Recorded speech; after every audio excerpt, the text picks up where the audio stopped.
Well, hello to everyone. We are here with the Idaho Hispanic Chamber of Commerce, and we have a very special guest today. We want to welcome Mayor Rick Hogaboam. How are you doing today? Doing well. It's Friday. Happy Friday to you. Good to be here. Thank you, and happy Friday to you as well. I like Fridays. We all do. We love Fridays. I'm wearing jeans.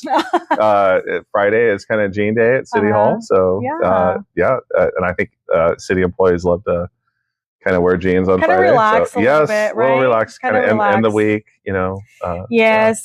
Who doesn't love jeans? So thank you for being here. It's so important. We wanted to capture a moment. We wanted to invite you, and it means a lot that you accepted our invitation first and foremost. Absolutely. My honor. So on behalf of our Hispanic community, our small business owners, we want to thank you for the opportunity to just be here. And the purpose of this is just to get to know you, for our community to get to know you, to hear a little bit about you. So how do you feel about, just people continually asking, how do you pronounce your last name? Yeah. Is that like something that people always ask? Yes, they do. So it's 3 syllables. It's Hogaboam. Hogaboam. And so you just say it, Hogaboam, like just really quickly. So growing up as a kid, I think that's how you pronounce it, because that's what I was told by my grandparents, my dad. That's how it was pronounced. But it's Dutch, and it means tall tree in Dutch. I'm kind of joke. I'm half Korean with have this Dutch last name that people struggle to pronounce. So I thought I would use that as an icebreaker question. Yes, I always wondered, you know what? Everybody, before you start a conversation or a meeting or something, the start of is always an icebreaker. Yes. And I always say, why? I'm not a fan. I think it relaxes. Start kind of fun. Does it? Yeah. Okay. And I'm sure you have some serious questions. I do. Yes. I do. But I just wanted to, even though they're serious, I just wanted to make them just low key. So just, be comfortable. I just wanted to ask you, a lot of our members, our community followers, are small businesses. The mission of the Idaho Hispanic Chamber of Commerce is to motivate, to help our businesses scale and grow. So how do we do that? By engaging them with whatever organization it is that have the resources that they need, whether it's financial institutions, whether it's educational facilities. I mean, earlier today, NNU was here. I've had the opportunity to just meet with a lot of different organizations that at the end of the day, it's to help our small businesses grow. So these are our members. This is the community. I'm hoping they're watching right now. If not, they'll watch the video later.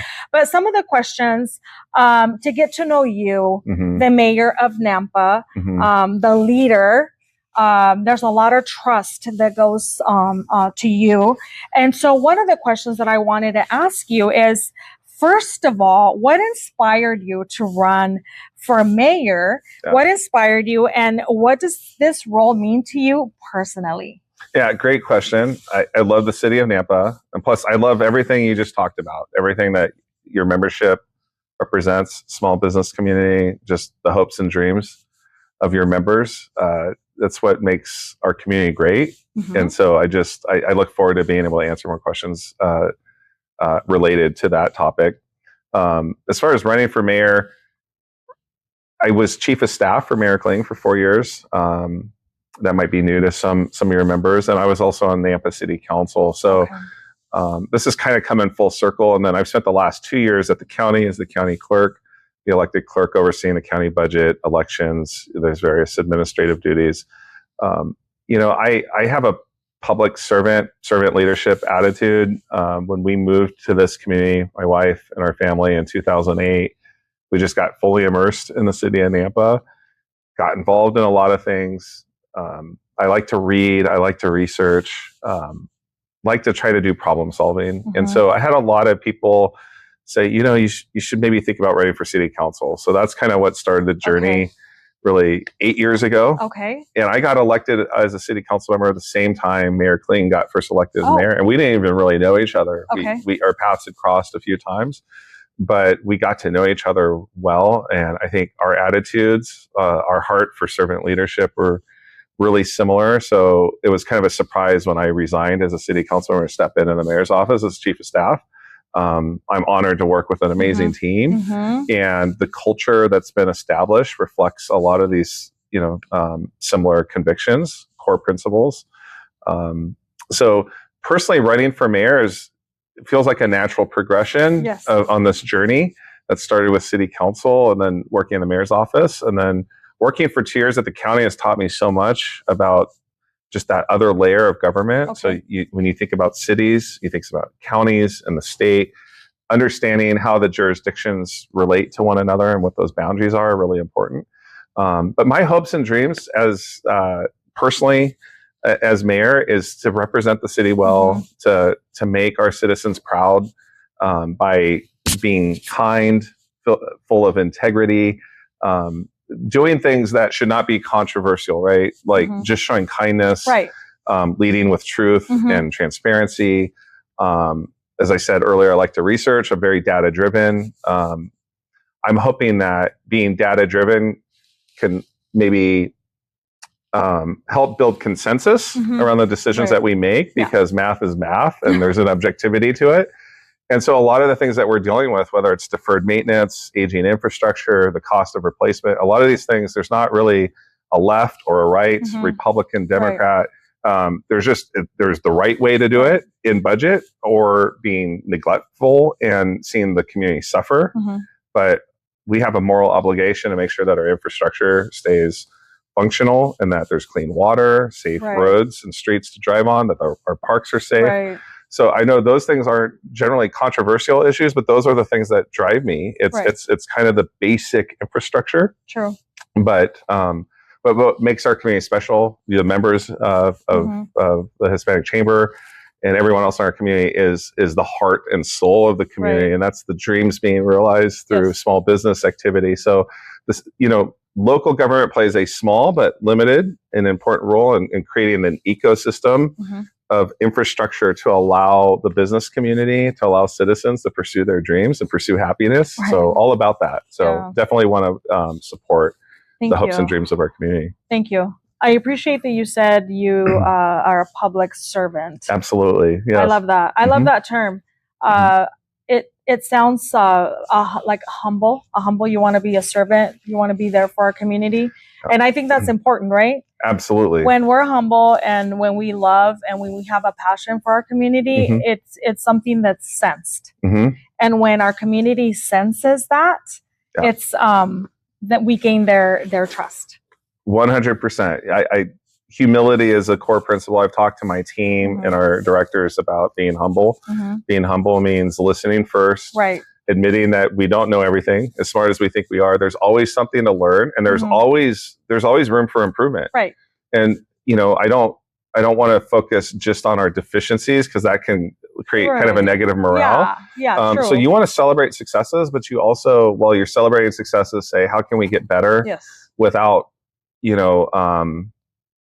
creating like a negative environment. So I think a culture of continuous improvement, but you got to lead with humility. And we serve the citizens, and it's important that, the principle of American governance is that, we have the consent of the governed. Like the people are my boss, right? I'm accountable to the people who voted for me, and even the people who didn't vote for me, and the people who didn't vote at all. I have this responsibility, this sacred responsibility, to serve the people of Nampa with integrity and humility, and to build the trust that you talked about. I like that. Was there a moment, and if so, what was that moment? Because I'm seeing the transition, and if I probably will run for mayor, but what was that moment that you said, I'm going to do it, and I'm going to put my name in there? After a lot of prayer. I'm a person of faith, and there's a lot of prayer. There's conversations with my wife to discuss the implications on family, and honestly, and just to be clear, if Mayor Kling were to run for another term, she would have had my enthusiastic support, and I think many in the community would have liked to have seen her run again. She made a decision that. And she's also a person of deep faith, that God was telling her to not pursue a third term. So, because we're friends, we had some early conversations about what was guiding that. And that was kept kind of in a very tight circle. So as far as what led to this, I was happy being the clerk at the county. Say it was settling into the role pretty nicely. I became the chair for District 3, which makes up 10 counties for the Idaho Association of Counties. So I was receiving a lot of encouraging affirmation from my peers to take a role of leadership among kind of the county officials, and I was content with potentially being clerk for the rest of my life, as long as the people wanted to keep electing me into office. But when Mayor Kling stepped aside and prayed about it and talked to a very close circle of friends, I felt that there's challenges in the city of Nampa. There's a great foundation that's been laid, and excited about the opportunity to step into the role. And it's up to the people. It's like, hey, you get to vote for the person that you think will, do the best job. Right. And the campaign there was 4 of us who ran for mayor. I've gotten to meet the other 3 opponents in various capacities and have friendly interaction with them. And I think it's great, and it's important for our community to, have people put themselves out there and be clear about what their visions are and let the people decide. So I'm humbled and honored to have been elected. Awesome. And I feel that mandate and that responsibility to serve the people. Thank you. That's very interesting to hear how that transpired. Yeah. Another question, and this is a question that affects our community, our small businesses. How do you see small businesses playing a role in Nampa's growth and future? That's a great question. My mom, she just retired a couple of years ago. She was a small business owner. She's an immigrant from South Korea. She owned a beauty salon for many years. I remember as a kid sweeping hair on Saturdays, sweeping hairs after she would cut. My mom's short. She's like 4'11". Oh, wow. Very short. I get my height from my dad. He's like 6'4", 6'5". But her standing and her shoulders would get some pain because your arms are elevated for like long hours. But I just saw my mom work so hard, and she came to this country believing in the American dream is this proposition that this is a land of opportunity, and you work hard, and you can if you work hard, you get to keep some of what you're working hard for, and get to enjoy some of the blessings that come with monetary blessing from working hard. So, my mom's an inspiration. When you mentioned small business, I just kind of harken back to, sweeping hair for my mom's hair salon. But I also realized there's long hours. Some days might be slow, and others, the financial anxiety that small business owners deal with. You might go through a tough week or two. Small business owners, they don't necessarily get paid leave. If you're sick and you have to cancel all of your hair appointments, it's not like you're getting a paycheck from someone else. So there's not necessarily paid holidays. And so, so grew up understanding to some extent the challenges, the financial anxiety that comes with being a small business owner. So small business owners scaling up, and what does that look like in the city of Nampa? Fortunately, we have a lot of institutions for small business support. And I think what you mentioned, scaling, is really important. I think first, launching your business is a big challenge because you need capital and there's risk taking.